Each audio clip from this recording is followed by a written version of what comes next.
வணக்கம். உண்மை செய்திகளுக்கு உங்களை வரவேற்கிறோம்.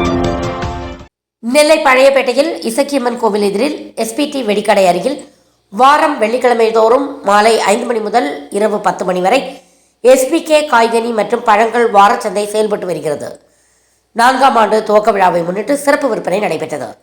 காய்கறி மார்க்கெட்டில் மக்களுக்கு தேவையான காய்கறி வகைகள், கீரை வகைகள், மீன் வகைகள், பழ வகைகள், கார வகைகள், இனிப்பு வகைகள், பலசரக்கு வகைகள், காடை முட்டை, பானிபூரி, பழ ஜூஸ், பிளாஸ்டிக் வகைகள், வீட்டுக்கு தேவையான அனைத்து பொருட்களும் ஒரே இடத்தில் தரமான விலையில் கிடைக்கிறது.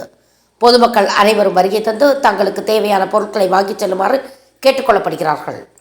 மக்கள் சேவையில் தென் மாவட்ட காய்கறிகள் வியாபாரிகள் நலச்சங்கம் கௌரவ தலைவர் SV கணேசன், தலைவர் சரத்கண்ணன், செயலாளர் KTM இளஞ்செழியன், பொருளாளர் T இர்கான்பாய், துணைத் தலைவர் SPT நாராயணன், நிர்வாகிகள் T Thangaraj, A Rajamani, A Mariyappan, S Chandramuthu, வழக்கறிஞர் S ஸ்ரீதராஜன் ஆகியோர் செயல்பட்டு வருகிறார்கள். எல்லாமே குறைஞ்ச நல்ல மாதிரி எல்லா காய்கறி வகைகள், கருவாடு, மசாலா ஜாம் வகைகள் எல்லாமே நல்ல தரமான வகையில் நல்ல மாதிரி கிடைக்கும். எல்லாமே நல்ல வகையில் தரமான பொருள் நல்லா இருக்குது. மக்கள் எல்லாமே இந்த ஆதரவு பண்ணி தரும்படி கேட்டுக்கொள்கிறோம். நல்ல நல்ல விலையில் கிடைக்கும். தரமான விலையில் நல்ல பொருள் நல்லா இருக்குது. கருவாடு நல்லா இருக்கும். எல்லாம் சாணம் பொருள், கருவாடு பொருள் இருக்குது, சாணம் இருக்குது, நெத்தில் இருக்குது, துண்டு, கூனி கருவாடு, அயில கருவாடு இருக்குது, மாசி கருவாடு எல்லாமே நல்ல தரமான விலை, நல்ல கருவாடு தெளிவாக இருக்கும். மக்கள் நல்ல ஆதரவு தரும்போது நல்ல மாதிரி நல்ல விலையில் நல்லா கொடுக்குறோம். நல்ல மாதிரி வாங்கி சாப்பிட்டு நல்லாயிருக்கும். கருவாடு பொருள்லாம் எல்லா பொருளையும் இந்த மார்க்கெட்டில் கிடைக்கும். நல்ல வந்து ஆதரவு கொடுங்க. நல்ல மாதிரி பொருள் வாங்குங்க.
ஃபார் வாட்சிங் உண்மை செய்திகள். நெல்லை செய்திகளை உடனுக்குடன் தெரிந்து கொள்ள சேனலை சப்ஸ்கிரைப் பண்ணுங்க, லைக் பண்ணுங்க, ஷேர் பண்ணுங்க.